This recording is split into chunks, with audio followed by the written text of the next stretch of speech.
ಆತ್ಮೀಯ H16 news ಅರ್ಥಾತ್ ಸೀತಾರಾಮ್ ನ್ಯೂಸದ ವೀಕ್ಷಕರೇ, ನಾನು ನಿಮ್ಮವ ಎಂ ಆಯುಧ ಮಲ್ಲಪ್ಪ ಜೊತೆ. ತಾವು ಈಗ ಸುದ್ದಿಗಳ ಲೋಕಕ್ಕೆ ಎಂಟ್ರಿ ಹೊಡಿತಾ ಇದ್ದೀರಿ. ಈ ಸುದ್ದಿಗಳನ್ನು ಪ್ರತಿಯೊಂದು ನೋಡೋ ಜೊತೆಗೆ ನಿಮ್ಮ ಅಭಿಪ್ರಾಯಗಳನ್ನು ಹಚ್ತಾ ಇರಿ. ಯಾಕಂದರೆ ಈ ಸುದ್ದಿಗಳು ನಿಮಗಾಗಿ, ನಿಮ್ಮ ಬದುಕಿಗಾಗಿ, ನಿಮ್ಮ ವೈಚಾರಿಕೆಗಾಗಿ, ನಿಮ್ಮ ತಿಳುವಳಿಕೆಗಾಗಿಯೂ ನಿಮಗೂ ಗೊತ್ತು. ಜೊತೆಗೆ ನಮಗೂ ನಿಮ್ಮೊಂದಿಗೆ ಇದೊಂದು ಮಾತಾಡುವಂಥ ಜೊತೆಗೆ ಸುದ್ದಿಗಳನ್ನು ಬಿಡುವಂಥ ಕೆಲಸ. ಈ ಕೆಲಸದಲ್ಲಿ ನಾವು ನಿಮ್ಮೊಂದಿಗಿದ್ದೀವಿ ಅಂತ ಹೇಳ್ತಾ ನೋಡ್ತಾ ಇರಿ ಈ ಸುದ್ದಿಗಳನ್ನು.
ಫೋನ್ ಮಾಡಿದ್ರೆ ನೀವು ಫೋನ್ ಮಾಡಬೇಕು.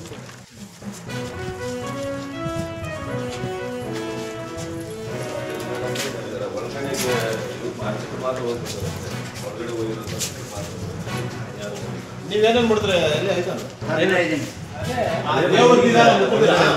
ದೇವ್ರನ್ನ ಅದೇ ಮಾಂಗಲ್ಯ ಗುಂಡುಗಳು ಎತ್ಕೊಂಡ್ ಬಂದ ಮೇಲೆ ಅಲ್ಲ, ದೇವ್ರನ್ನ ಮುಟ್ಟಿದ್ದು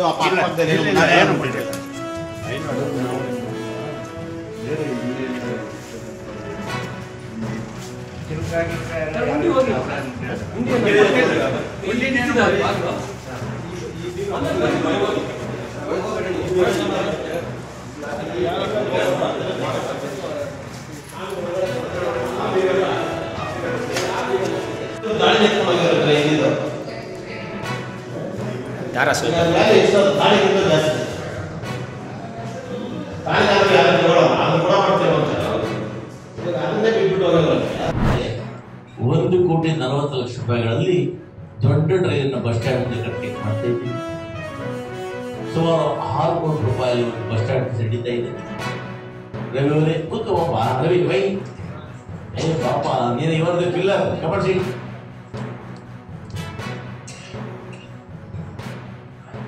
ಇವತ್ತು ರವಿ ಅವರೇ ಆದಷ್ಟು ಬೇಗ ನೋಡಪ್ಪ, ನಿಮ್ಗೆ ಹಣದ ಕೊರತೆ ಇಲ್ಲ, ಬಸ್ ಸ್ಟ್ಯಾಂಡಿಗೆ ಹಣದ ಕೊರತೆ ಇಲ್ಲ, ಹಣ ಇದೆ.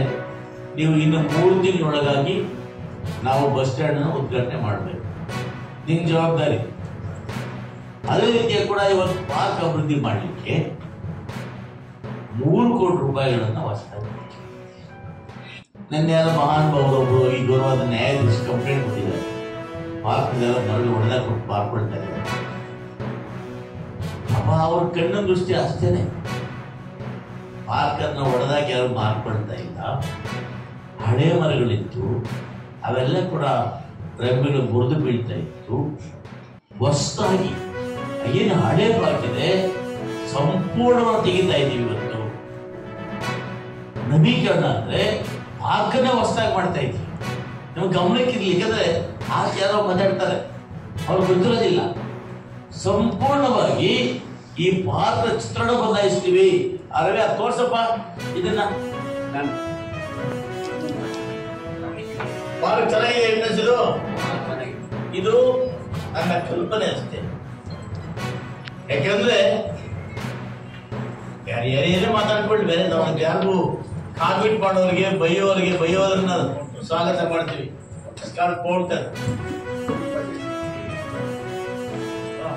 ತೋರ್ಸಪ್ಪ ರವಿ, ಇನ್ನೊಂದು ತೋರ್ಸ.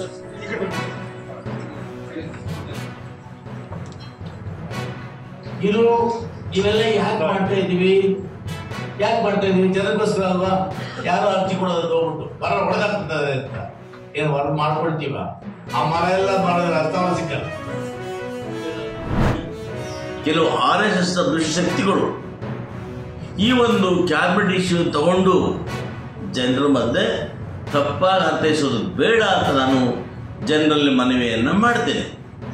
ಯಾಕಂದರೆ ಈ ಭೂಮಿಯಲ್ಲಿ ನಾವೆಲ್ಲ ಕೂಡ ಸ್ವಾತಂತ್ರ್ಯ ಹಿಂದಿನಿಂದ ಕೂಡ ಸ್ವಾತಂತ್ರ್ಯ ಬಂದ ನಂತರ ಕೂಡ ನಾವೆಲ್ಲ ಅಣ್ಣ ತಮ್ಮಂದರಾಗಿ ಜೀವನ ಮಾಡ್ತಾ ಇದ್ವಿ. ಇವತ್ತು ನಮ್ಮಲ್ಲಿ ಭಾರತ ದೇಶ ಒಂದು ಸೌಮ್ಯವಾಗಿರ್ತಕ್ಕಂಥ ಕೋಮು ಸೌಹಾರ್ದತೆಯನ್ನು ಮಾಡದೆ ಶಾಂತವಾಗಿರ್ತಕ್ಕಂಥ ದೇಶ ಭಾರತ ದೇಶ. ಈ ದೇಶದಲ್ಲಿ ನಾವೆಲ್ಲರೂ ಒಂದೇ. ಹಾಗಾಗಿ ಸ್ವಾತಂತ್ರ್ಯ ಬಂದಾಗ ಕೂಡ ನಾವೆಲ್ಲ ಒಟ್ಟಾಗಿದ್ದೇವೆ. ದಯಮಾಡಿ ಆ RSS ಮಾಡ್ತಕ್ಕಂಥ ಪ್ರಚೋದನೆಗಳಿಗೆ ದಯಮಾಡಿ ನಾವೆಲ್ಲ ಕೂಡ ಯಾರೂ ಕೂಡ ಪ್ರಚೋದಿತರಾಗಬೇಡಿ. ಕ್ಯಾಬಿನೆಟ್ ತೀರ್ಮಾನ ಸಹಜವಾದ ತೀರ್ಮಾನ. ಕಾನೂನಿನ ವ್ಯಾಪ್ತಿಯಲ್ಲಿ ಯಾವುದೇ ಸಂಘ ಸಮಾರಂಭಗಳನ್ನು ಮಾಡಬೇಕಾದಾಗ ಅನುಮತಿ ತಗೊಳ್ಳಿರ್ತಕ್ಕಂಥದ್ದು ಕಾನೂನಿನಲ್ಲಿ ಇದೆ. ಇದನ್ನು ತಪ್ಪಾಗಿ ಅರ್ಥೈಸ್ಕೊಳ್ಳೋದು ಬೇಡ ಅಂತೇಳಿ ನಾನು ಗೌರವಾನ್ವಿತ ಎಲ್ಲ ಹಿರಿಯರಲ್ಲಿ ಮುಖಂಡರಲ್ಲಿ ಯುವ ಶಕ್ತಿಯಲ್ಲಿ ಮನವಿಯನ್ನು ಮಾಡ್ತೇನೆ. ಧನ್ಯವಾದಗಳು. ಆದ್ಮೇಲೆ ಎಲ್ಲ ಸುದ್ದಿಗಳನ್ನು ನೋಡಿದ್ರಲ್ಲ, ಏನು ಅನಿಸ್ತು ನಿಮಗೆ? ಇದರಲ್ಲೇ ನಿಮ್ಗೆ ಲೈಕ್ ಆಗಿರ್ಬೋದು, ಡಿಸ್ಲೈಕು ಆಗಿರ್ಬೋದು, ಕಾಮೆಂಟ್ ಬೇಡಪ್ಪ ಅಂತೂ ಅನಿಸಿರ್ಬೋದು, ಕಾಮೆಂಟ್ ಮಾಡಬೇಕಪ್ಪ ಅನಿಸ್ಬೋದು, ಶೇರ್ ಮಾಡಬಾರ್ದಪ್ಪ ಅನಿಸಿರ್ಬೋದು, ಅದು ಮಾಡಬೇಕು ಅನಿಸಿರ್ಬೋದು. ಏನಾದರೂ ಆಗಲಿ ಶೇರ್ ಮಾಡ್ತಾಯಿರಿ, ಈ ನ್ಯೂಸ್ಗಳನ್ನ ಹಂಚ್ತಾ ಇರಿ, ಜೊತೆಗೆ ಇದಕ್ಕೆ ಸಬ್ಸ್ಕ್ರೈಬ್ ಆಗ್ತಾಯಿರಿ ಅಂತ ಹೇಳ್ತಾ H16 ನ್ಯೂಸ್ ಅರ್ಥಾತ್ ಹೇ ಸೀತಾರಾಮ್, ಇದು ಸತ್ಯದ ಕೈಗೆ ನಡಿ. ವಂದನೆಗಳು.